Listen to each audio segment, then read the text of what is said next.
Welcome to the second episode of VSTML 2016 Recaps from Reality TV Warriors. My name is Michael Armstrong, and joining me as always is a Canadian who is a huge distraction, so tends to get sidelined, Logan Saunders. Good afternoon. And the guy who tries so hard to keep his dignity intact when podcasting with us, but he's a lost cause, David Bindles. Yeah, it doesn't work. Good morning. Good morning. How are we, chaps? Very, very tired, because Daylight Savings has finally caught up with me. Oh, good. By the time this comes out, your clocks may have already changed again, Yeah. which makes it even more fun. Yeah, they changed about a week and a half ago, something like that. And I wake up early for work, so I've been waking up at like 5 a.m. every morning. And this is the morning that my body decided to sleep in until the very last minute. You don't get a beautiful, comfortable wake up like someone playing a harp next to you or anything? No, that's a shame. Spoilers for next episode, Saunders. Yeah, I pieced it together. I'm like, well, I guess I know what Remy does next round. Yeah, there may or may not be a scene of Remy playing a small harp in the next episode. String, that's the sound of Remy playing the harp. Needs a bit of workshopping before next episode. Yeah, I know. Yeah. And this is a particularly interesting episode in VIDM history, I would say, because the last challenge of this episode is a contender for most infamous challenge in VIDM history, for better or for worse. I would agree with that. It's definitely the one challenge I've heard talked about the most. It's a challenge that has a legacy that stretches to the modern day VIDM, in that production vastly underestimated the fans for the last time with this challenge. They made it so blatantly obvious who the mole was if you pay attention, and dropped such unsubtle hints throughout this episode about it, that they are forced after this season to actually change the way that they hide clues. Yeah, did we talk about in episode 1 where you were mentioning that when they did the public suspicions for the final 3, typically, I think in any season, they never have at final 3, no one gets suspected by more than 50% of the public. And for this season at final 3, it was over 90%. Yeah, I seem to remember that by the end of this season, the suspicions for the mole are ridiculously high comparatively. I will also say, on a point of what I mentioned last week, there was a pre-season episode to this season. It wasn't the one I was thinking of with someone getting eliminated in the Netherlands before they filmed, but it was instead a special called Niets is wat het lijkt, featuring 15 seasons worth of old moles and candidates talking about the best strategy to find the mole, talking about infamous things that happened in their respective seasons, and the intro is a terribly done version of Horatio, with the titles just being all the old moles in their scenes from their respective seasons. Did they use all of the old moles? As far as I'm aware, they used all 15 of the adult moles, yes. Oh, they didn't interview the junior mole? No, they didn't. It was just the adult seasons. And that makes it sound like something out of Saunders' collection, but the non-kid seasons. Whoop, whoop, that's the sound of no children. They just cut off a ratio like halfway through a beat when they get to the 15th mole. It's really sloppily edited. As you might have guessed, I was briefly skipping through it to see if there was anything interesting. There is, but not for this episode. It's basically like those old documentaries they used to put on DVD special features. It's one of them for an hour, pretty much. Yeah. Oh, that's a rough viewing. Yeah. It's longer than any episode of this season, I think. It's certainly longer than the first 3. I'm sure Nico had a lot to say. The one interesting story is that something we didn't see in El Salvador, Nicaragua, was that Patrick and Anna were having a conversation, and he'd just been given a note by production to say, due to all the rain, we're doing a replacement challenge this afternoon. And they were having coffee and chatting, and this note slipped out of his pocket. He didn't spot it, Anna didn't spot it, one of the crew members did, sort of pushed themselves between Patrick and Anna and chatted to Patrick right up to his face, whilst also stepping on this note so nobody spotted it. That's actually not a bad cover. And she was still on the wrong mole in the end. So previously, the mole met with Art to be well prepared before 9 of them had to find particular traits on the metro. Luckily, Klaas thought they'd be shit, and they earned money at the first opportunity.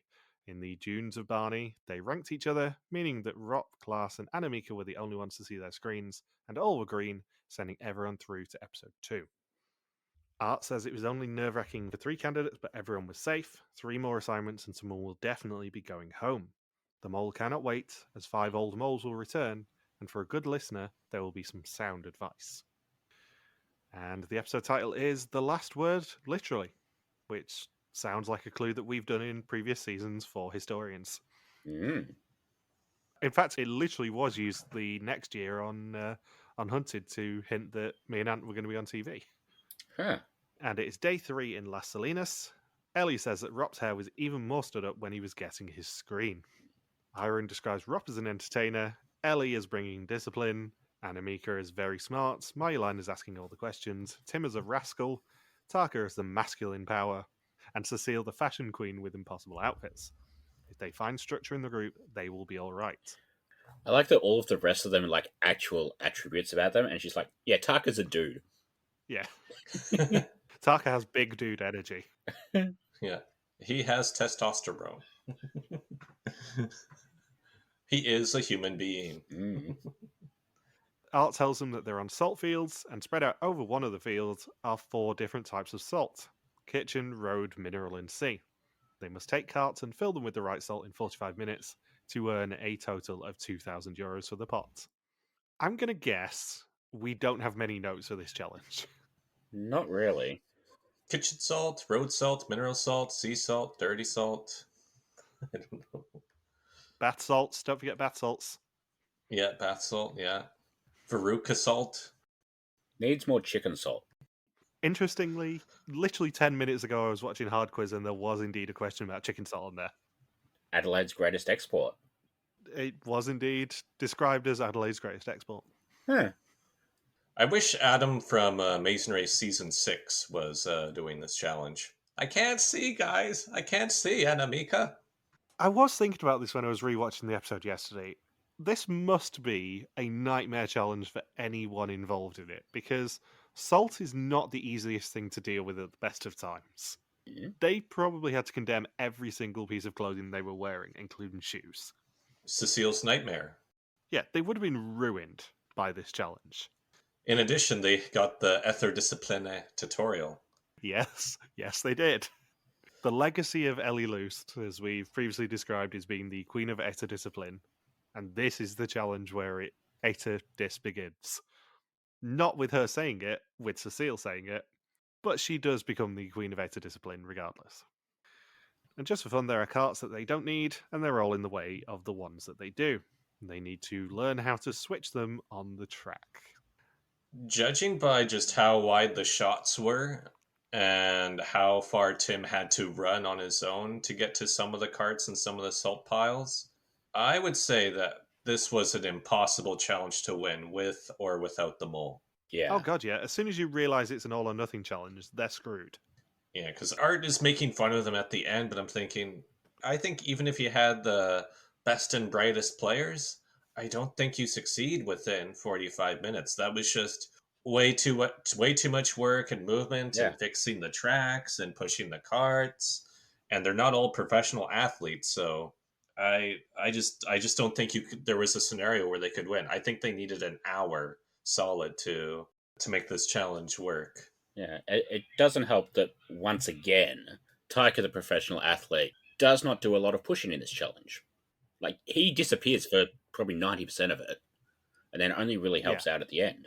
And also, from a production point of view, it's worth contextualising this to say this season does not have a very large maximum amount of money. Ew. It's sub 50 grand, I seem to remember. And they put, 4% of the maximum pot on an all or nothing challenge here? Mm. It's a very difficult challenge to win this one.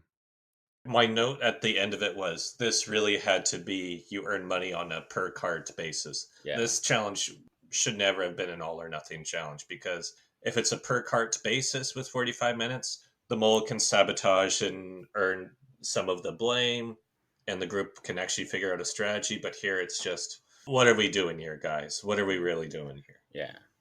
Other than it looks cool. There were some cool visuals, I must say, but other than that, It doesn't really help that on top of all the difficulty that it's very obvious to anyone who opens their eyes for even a second during this challenge, not the producers, Anamika sort of implies that the instructions are so vague that they have no idea what's going on anyway.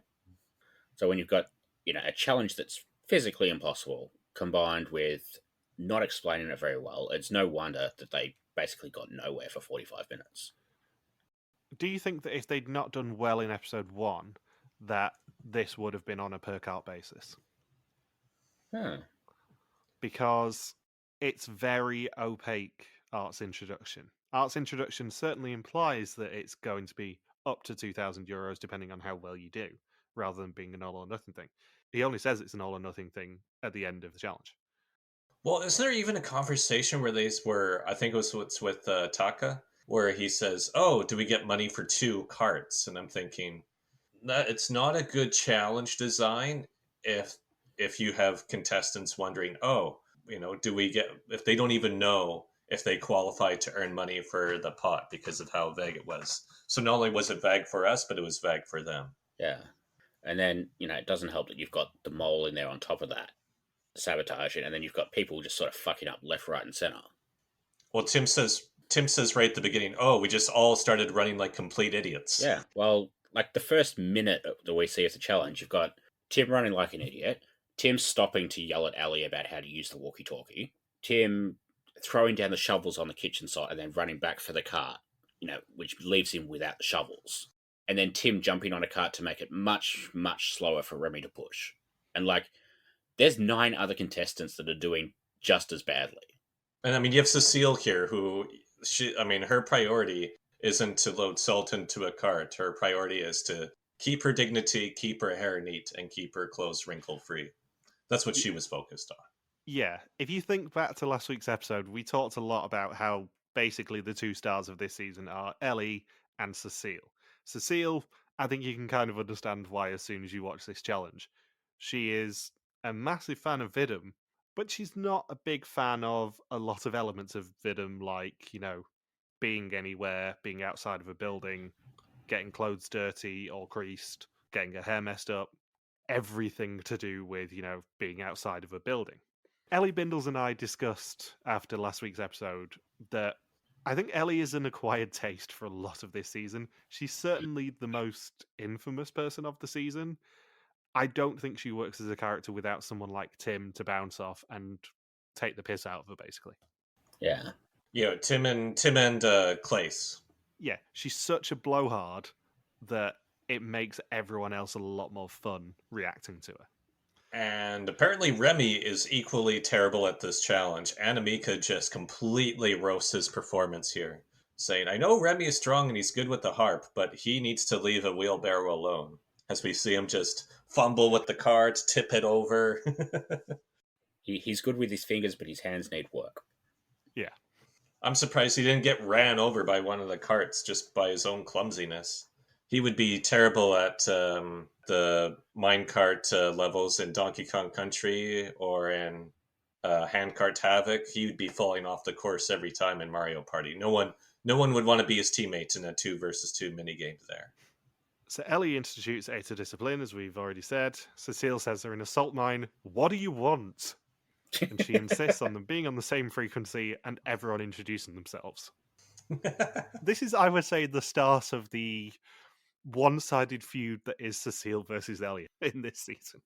Because I've forgotten how snarky Cecile is towards Ellie. It's very funny. It's very funny watching everyone be snarky with Ellie.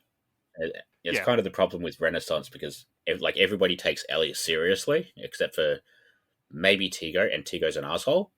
Obviously, everyone respects the job that Ellie's done and all that sort of stuff, but nobody takes her seriously in this game where she's just so straight down the line, blowhard about everything.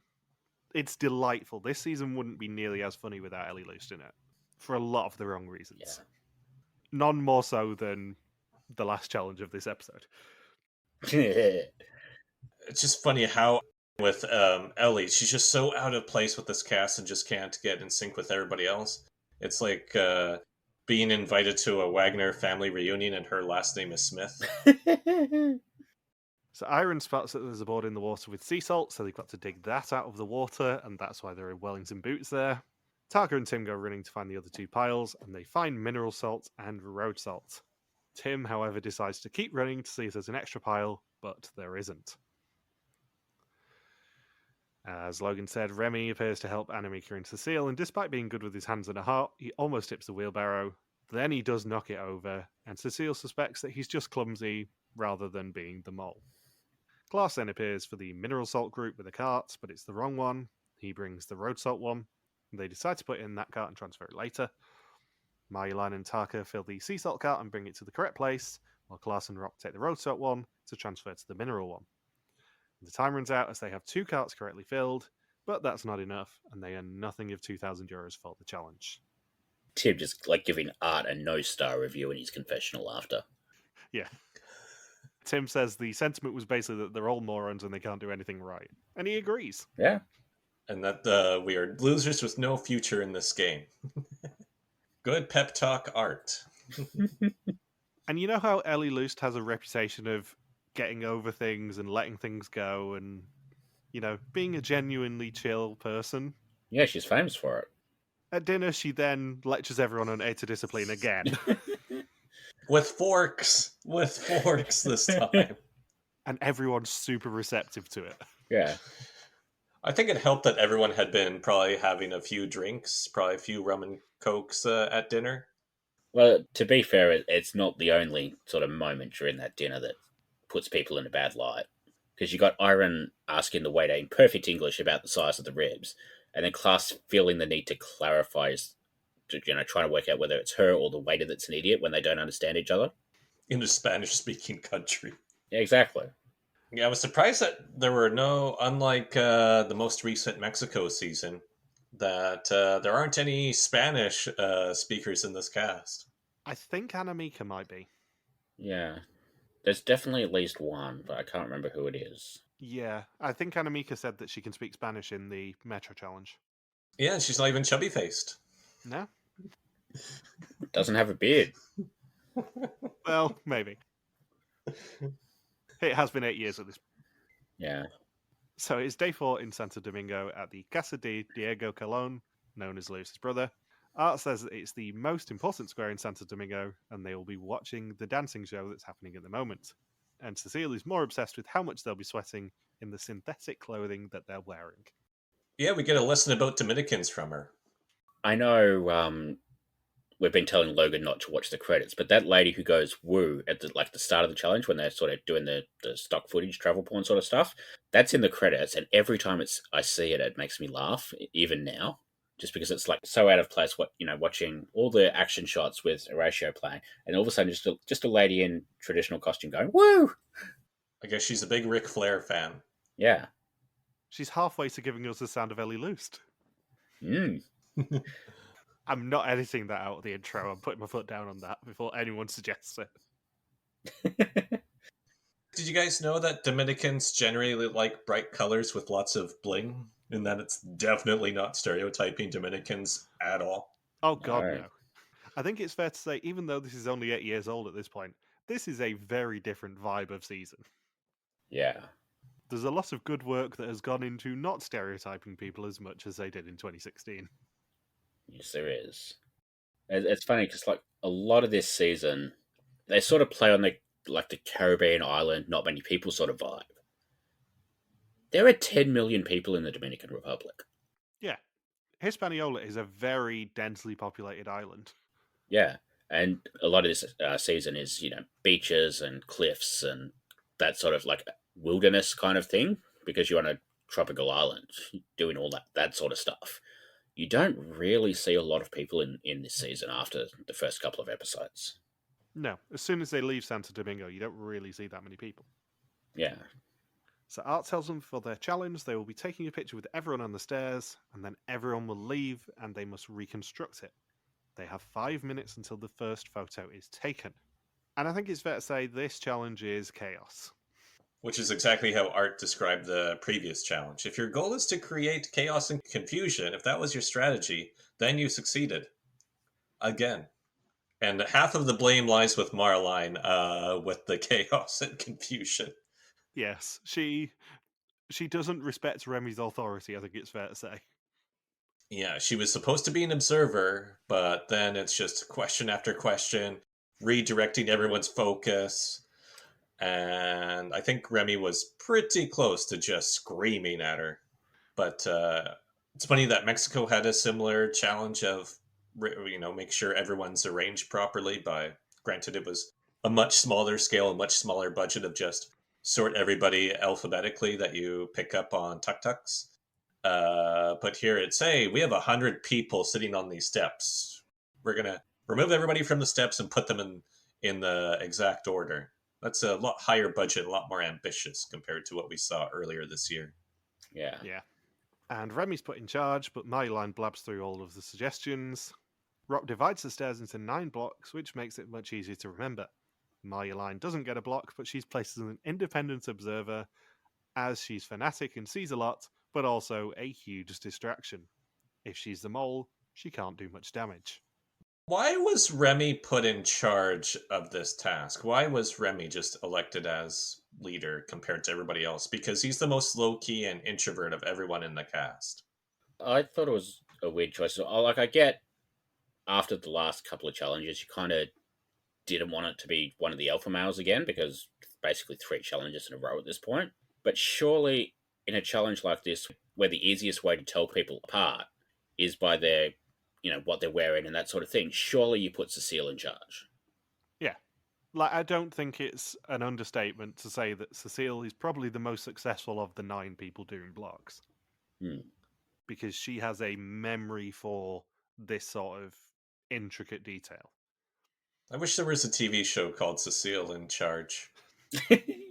She can just sort of, tell people, you were like a banana with the expensive shoes. Cecile is very much in the category of mole people who I would love to chat to, but think I would be very intimidated by the existence of. I think she would scare the living bejesus out of me. See also Ellie Lust. I think she'd be fascinated, but I would be scared to talk to her. Yeah. Every night would be a movie night massacre with Cecile. You'd much rather be on Marjoleine's new game show, Hat or No Hat.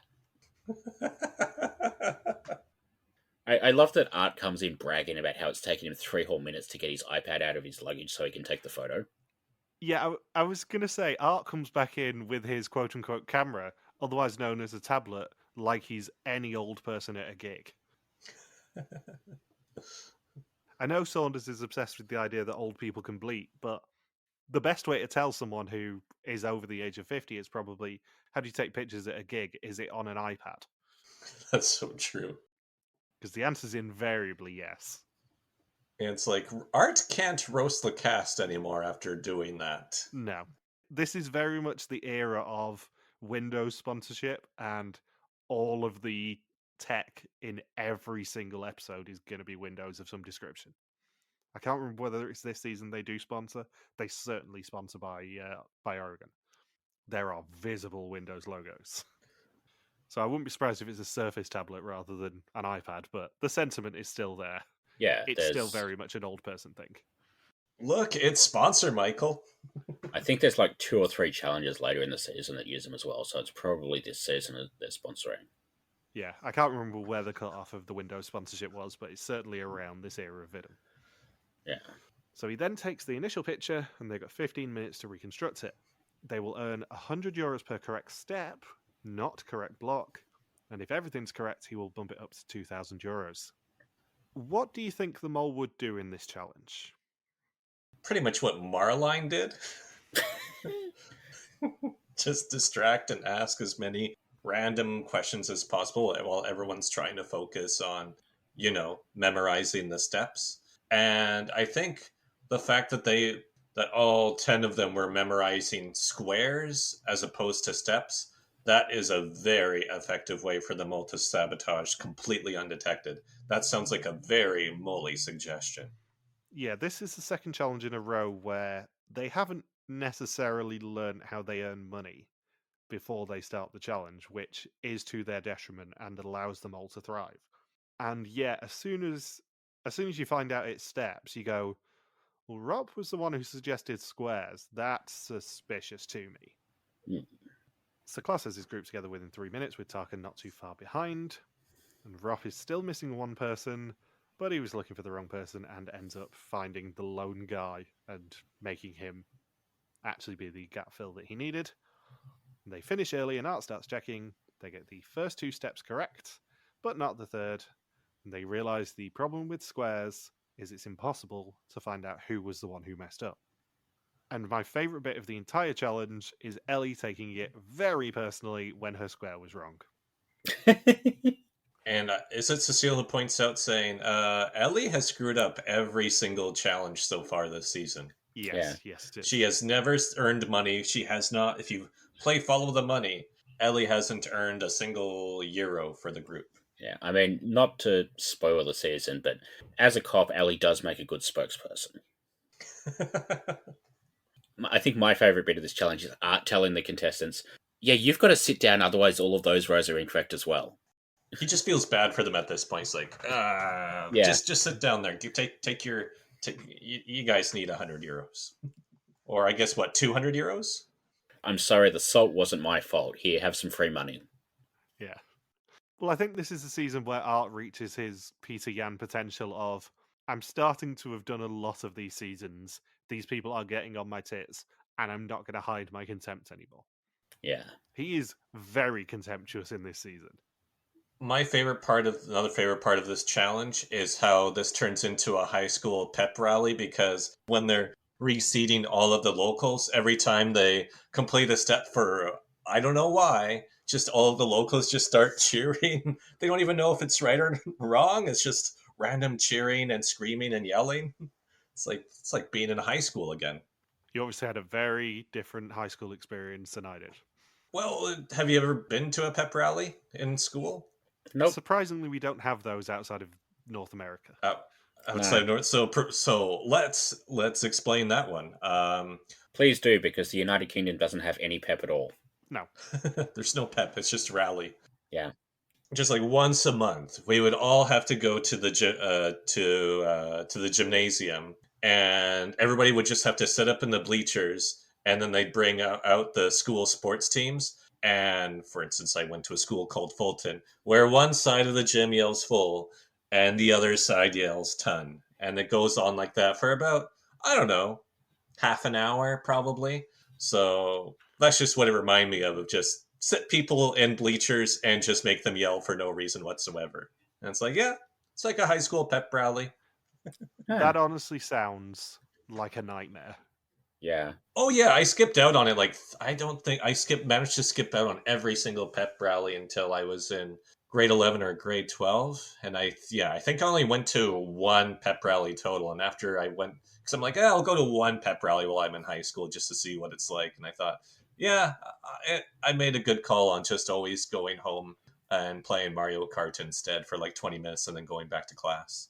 Whoop whoop, that's the sound of Logan's pep. Rop, that's the sound of Logan's pep. I was waiting for someone to do a ROP reference with regards to the pep rally. So they get half correct, which is 7, for a total of 700 euros of 2,000 for the challenge, 700 of 4,000 for the episode, and 1,700 of 7,000 for the season so far. Even numbers! Yeah, this is bliss, honestly. The fact that we're 2 episodes into a season where they haven't messed with the money, they haven't given us any pot drains, they've not annoyed me in any way with regards to the mole money. That will come, but not yet. Plain sailing at the moment. 7,000. 0,000. Yeah. And they dance with the locals to celebrate. I mean, the dancing does look enjoyable, but it goes on way, way too long. Yeah. The one highlight of the dancing is obviously Cecile's face, but everything after that can be gone, to be honest. Yeah. I think it's sort of part of the problem with the episode having 2 challenges to start with that aren't really super interesting to watch or super easy to follow. Yeah. And then the 3rd challenge happens. Yeah. So they kind of put all their eggs in the 3rd challenge basket, and then it fails. Yes. Yes, it does. Cecile gets the ultimate dig in at Ellie during the dancing, though, by saying, while I thought if anybody is holier than Mother Teresa, it's Ellie Lust. I had forgotten until I rewatched this episode. There is a brilliant one-sided feud from Cecile towards Ellie. I'd forgotten how many digs she gets in during this episode, especially, but it continues next week. There is a lot of real passive aggression from Cecile Narings coming towards Ellie Lust. Well, Ellie Lust is just such an easy target Yeah. because she's so different from any other WIDM contestant. Yeah, she is so unlike anyone else who's ever been cast on this show. And this season is greater for it because she just ends up being a bit of a punching bag. I mean, she made we're on episode 2, and while everyone's getting drunk and eating at a restaurant, she made everybody hold up forks pretending that they are walkie-talkies, practicing saying, Ellie here for Rop, over. I think you'll find they're forky-talkies. Walkie-talkies, yes. They don't actually work, damn it. Yeah, this entire roast of Ellie Lust that this episode ends up being is just delightful on a rewatch. So Anamika notices that people who share a room have been getting closer. Marjolaine and Ellie definitely have a pact. Tim and Taka do. She's not sure about Cecile and Airen, but her and Rop trust each other to a point. But what is trust in Vies de Mol? She proposes that they share information. She hates using the word bonshire, but she feels that they're connected. So maybe I'll change my guess and say that this is the romantic couple. This is the couple that will eventually engage in intercourse by season's end. You are preempting my question for the end of the episode, which is as it was last week, who's fucking Saunders? Yeah, I think Anamika and Rob. Plenty of intercourse going on after this season is over. Interesting. I'm still undecided as to whether I'm going to tweet out your guesses for who's fucking Saunders each week. But rest assured, I will be asking that question every single week. Can you use the same graphic as like the suspicions graphic? Oh, yes. Yeah. Remember, next week you've got to have 3 suspects, Logan. Oh yeah, I should do. Yeah. Do I get a top 3? If you're lucky, you might get a bottom 3 as well. Just on one side of the graphic, you've got who's fucking Saunders, and then on the other side, it's who's fucking suspicious Saunders. I may have to workshop that because we are getting my suspects as well each week, and I wasn't guessing at the time who was, to quote Saunders, engaging in intercourse by season's end. Yeah, I think if the Forky Talkies were being involved here, I think it would be Rop here for Anamika over, and then Anamika responds with Anamika here for Rob under. I would have also accepted a fucky tuckies pun. Etherdiscipline. Yeah, you've got to know how to use your portafuck. You got to press the right button. Got to hold it down. Got to hold it down, Remy. You got to turn it to 15. He says that Anamika tries to come off as non-suspicious, but he's starting to be suspicious of her. He can still go for the bonshire and be suspicious of her. So at breakfast, a waitress appears with the envelope, which Remy snatches as soon as it's placed down. At an old monastery, a secret society meets, and they must form duos. They can form duos with someone they want to keep an eye on, or sometimes it's better to pair it with someone who you trust blindly. And the pairs end up being Airen and Remy, Taka and Tim, Anamika and Rop, Cecile and Klaas, and Ellie and Marjolaine. They are taken to the St. Francis Monastery in the evening and given a choice. They can either choose one person to go in and look around for 10 minutes, or choose to both go in for 5. If anyone stays outside, they will receive 2 yokers, but no information. What would you do? It depends who you paired up with, I think. Because if you're in a Taka and Tim situation where you trust each other implicitly, I think you can get away with going in for 10 minutes. If you're Ellie Lust, you go in and do not what you're meant to, which is hilarious television. Yep. I think if there's even a kernel of distrust, you probably just go, well, we're both going to go in then. Or I'm certainly going in. I don't really care what you do. Yeah. I think for me, I would rather take the jokers, just sort of expecting the clue to be not as obvious as it is. Yeah. Because, like they say at breakfast after the challenge, they weren't going to be explicit that, oh, it's, Klaas is the mole, and then, having Ellie sort of half-jokingly complain that you've ruined the surprise. Yeah. Especially with how deeply unsubtle the episode title is this week as well. Yeah. I'd forgotten until I rewatched it that the episode title is The Last Word Literally, which even by esoteric WIDM title clue standards, is the least subtle thing they've ever done. Yeah. It's half of the problem is the fact that they drew attention to the fact that the last words here are what is inherently suspicious. Yeah. And that's only like one of the clues that's in here. There's about 3 or 4. And one of them actually backfires in the next episode as well, which is hilarious. So Tim chooses to go in alone, leaving Taka with his yokers. And it's kind of a meet the mole challenge, but not in the traditional sense. Old moles appear as projections and voices, and also they don't look anything like themselves. And they offer advice to the candidates, such as maybe it's easier to not look for the mole but the other candidates. Deduction as a strategy. God, these like projections were Horrifying. Yeah. Like these were so horrifying they could have been on like an Australian kids TV show. These were so horrifying, they're too scary even for Logan's videos. Yeah. Especially the Sri Lanka one. Like, oh yeah. I don't even think they put the Sri Lanka mole's eyebrows in the thing. Now, we can say that the moles that appeared were from seasons 8, 12, 13, 14, and 15. The Sri Lanka one looks nothing like that mole. No. The only one who looks vaguely like themselves is the Iceland-Spain one. Yeah. And that is because they've got a very expressive cosmetic style, shall we say. Yeah. So yeah, it's all about the usual things. Whoever seems the most genuine usually gains the group's trust. There's one person in the group who gains the most trust, but the game doesn't change in front of your eyes, it changes behind your back. Follow the money. Mole doesn't need advantages, all that sort of stuff. Tim tells the truth to Taka and receives a yoker in return. Cecile and Klaas reach an impasse and both go inside. She says that a yoker isn't important to her compared to the information, and they're also told to keep an eye on their mole books. Mole usually does what a candidate wouldn't. Think the opposite and you will find a mole. Anamika and Rop just send in Rop. He's told to avoid tunnel vision. A conspicuous mole is a weird mole. He doesn't give her much information, and she really wanted to see it for herself. Then we get the iconic moment of this challenge. Ellie Lust is sent in on her own and does not understand this challenge. No. And I'd forgotten how hilarious Ellie in this challenge is.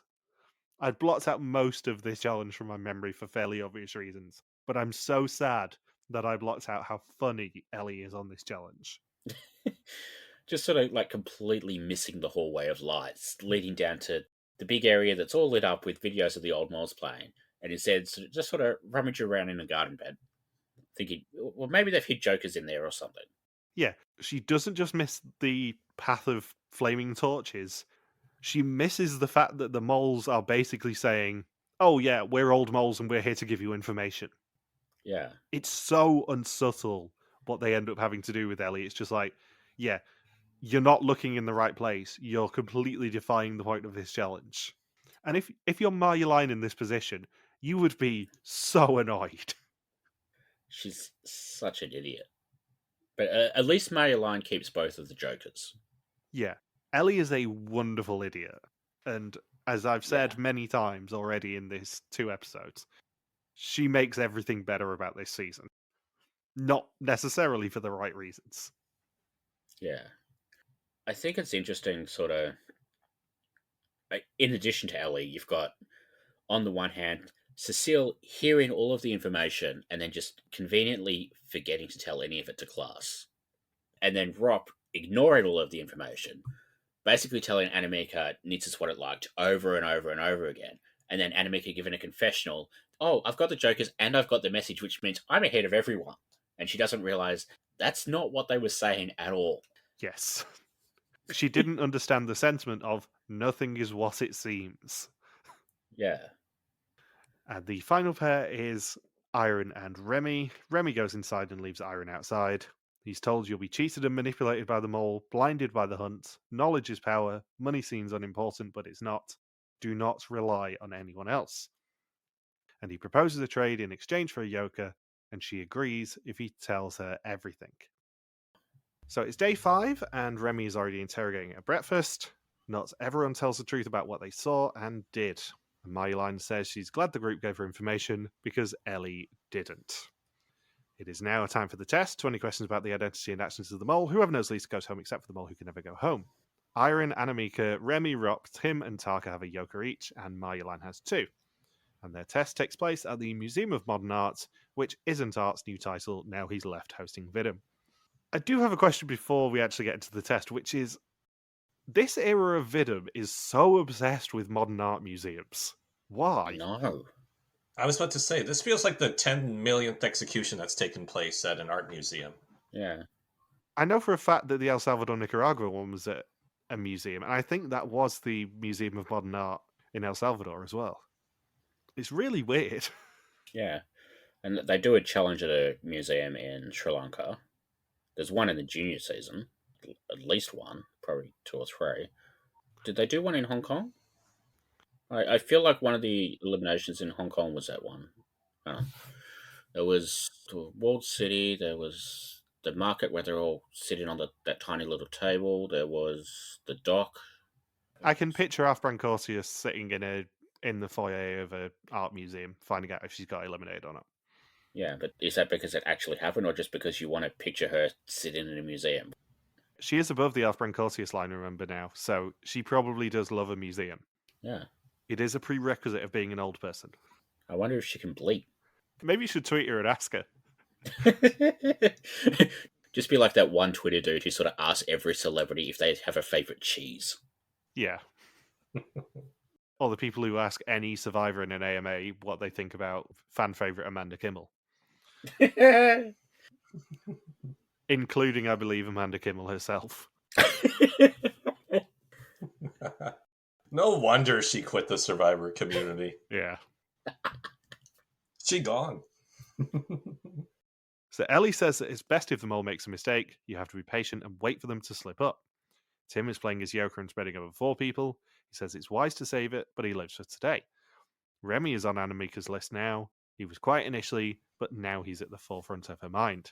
Remy is playing the game within a game, working out who isn't the mole as well as who is. He's crossed off 4 people, Klaas, Anamika, Airen, and himself, and he plays his yoker. Airen says she's in 2 minds. She wants to spread, but is too focused even by question 8. Cecile suspects Airen. They've spent a few nights together, and she can't get a read on her. It could be Klaas because he's a bit too good to be true. He's a goody 2-shoes. Klaas is spreading over Tim, Airen, and Marjolein. Ellie, Anamika, and Rop are Marjolein suspects, and she plays 1 yoker. Rop is very mysterious to Taka. He hasn't found the real Rop. And Rop is spreading over 4 people and answering 5 questions on each, hoping he's done enough. He plays his yoker. Art repeats himself from the last test and says, "You don't want to be the first to go." Of course, they've seen more than the last time he said it. It could all be over for them in just a few minutes. You may think that it's too soon, but the mole says that it's about time. Marjolein is the only person to get a green screen before Airen gets the first red of the season. I just wrote in my notes, there goes my prime suspect, LOL. Yeah. And she just sits there until Art has to tell her to say goodbye. Yeah. Yeah, that was so awkward. She just sits there forever. Like she just stares into space, like waiting for, and then Art doesn't know what to do either. He's just watching Airen just sit there because she's not even talking to anybody. She's just sitting there, just like catatonic almost. And Art says, "You can say goodbye now, Airen." I think she was just sort of expecting everybody else to leave around her. Or give her like they all just swarm her with hugs, or more cues or production to jump in and be like, okay, now's the time to stand up. Instead, it's just Art saying, "There's no cue to this, Airen. You just once you're executed, you say quick goodbyes, and then you get your bag." And Art's like, "Yeah, you can say goodbye, Airen. Just you don't have to sit there and stare and have a staring contest with me. Staring contest does not earn you a topito." I seem to remember as well, and correct me if I'm wrong, Bindles, but I think Airen was the one saved by the episode 1 twist as well. Don't remember, but it wouldn't surprise me. I don't think it would have surprised her. Yeah, I think they said that in the reunion that actually Airen would have gone home anyway in episode 1, had that twist not happened for her. And she was she one of the ones who was vulnerable as well? If Art had picked the green one, I think she actually would have gone home. Possibly. And then they have to work out how to stick a non-elimination in again. So Remy was shocked. They were going in the same direction and shared a lot. Could he be the next to fall? Art tells her that she was so into the game and could have made it to the finale, but she had no idea who the mole was. She didn't feel good about the test, and she wishes she could play a bit longer. I love that Art's like, you could have been a finalist, and she's like, no, I didn't have a clue. Not even the Jokers would have helped. Which is so refreshing to see, because there are so many times in WIDM and the mole in general where somebody goes home like first, second, or third, and they say, "Oh, I know who the mole is now," and the host is just stuck there saying, "Oh, really? Do you?" And the person says, "Yeah, I definitely know who it is now. I can't believe I spread on the wrong people, but now I know who it is." Here we have Airen saying, "No, I was fucked from day one. I was on borrowed time." And if she was fucked from day one, maybe she's a candidate for Who's Fucking Saunders. And wait, Craw, maybe she gets with Remy. I could see that. Maybe she likes harp players. She lets him pluck her strings. Maybe she likes being fingered. Subtle, Bindles. Subtle. So next time, they cash in thirds of bills. It's time for a laser game with drones, even though they're technically quadcopters, as we will mention next week. Cecile's got her tight pants on, and one person has power over the test, with a chance for the mole to cost them a lot of money.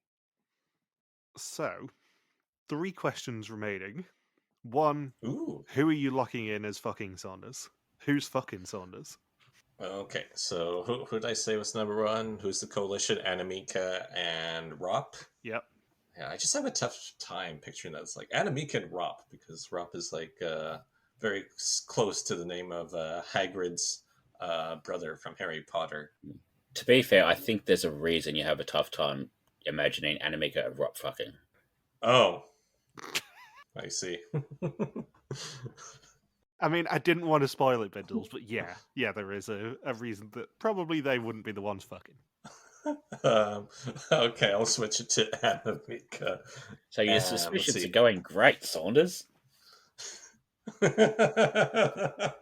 Well, get all my bad suspicions out of the way early. Yeah, week 1, your number 1 suspect is the person who goes home first. And week 2, you managed to hit one of the few landmines for the hit new feature, Who's Fucking Saunders? Okay, so Anamika and... We should just do Who's Fucking Saunders every season, even if it's nobody. Yeah, just make it up. I'm so glad we included this. I wasn't sure whether to mention it or not, but God, I'm glad I did. So, if only we did this during Renaissance. Did you know, Saunders, during Renaissance there's a couple? I don't know, maybe you're Rowan and Nikki? I really don't know on this, guys. Let's see, my suspect list: Anamika and Remy in the top slot then. Or no, Anamika and Tim. Anamika and Tim. I'll keep that as number 1. So you're locking in Anamika and Tim this week. Interesting. Yeah, Anamika and Tim as number 1. Number 2, let's go with Airen and... You don't have to do a suspect list for Who's Fucking. I will just accept your first answer. What? But that's I don't get any points if it's my second or third. No. No? No, every week is just one suspect for Who's Fucking Saunders. Yeah. What about 2? Can we compromise that? You don't get to play a doubler. We can't compromise on 2 because I am still going to have to come up with the graphics for this. Give me a chance here. Question. All right. Okay, what's the second question? Question number 2, what's your suspect list? Let's see. So Airen was my top suspect for both that, or no, second suspect for episode 2. Okay. I didn't completely humiliate myself there. Just 1 point away from doing so. So Klaus in number 1 spot, Remy number 2. Why do you suspect Klaus? Just he's just looks suspicious to me. They're not drawing enough attention to him. It's like middle of the road where he just doesn't seem like he's being helpful. And it still weirds me out that he was the only one not included in the opening challenge.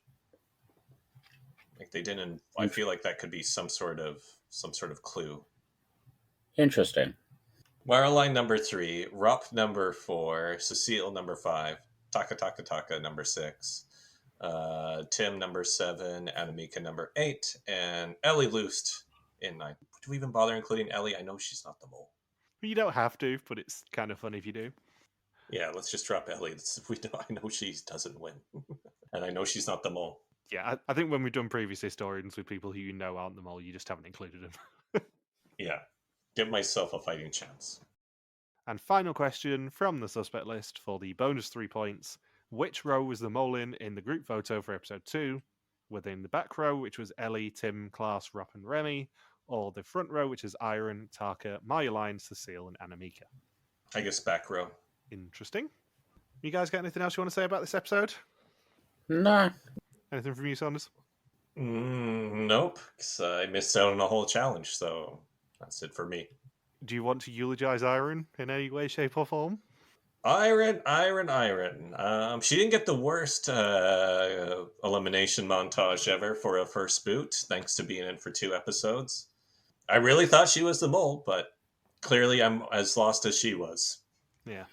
I mean, I just have 2 words for her. She gone? She gone. She gone! And on that note, thank you for listening to our VS Mole 2016 recap. We'll be back next week to continue the hunt for an old mole in the Dominican Republic. Don't forget you can contact us on Twitter, Facebook, YouTube, or Instagram where we're at RTV Warriors, or you can email us and contact at rtvwarriors.com. Logan is on the artist formerly known as Twitter at LuxWaki. Bindles is a grooming capper, and I'm MJ Harmstone.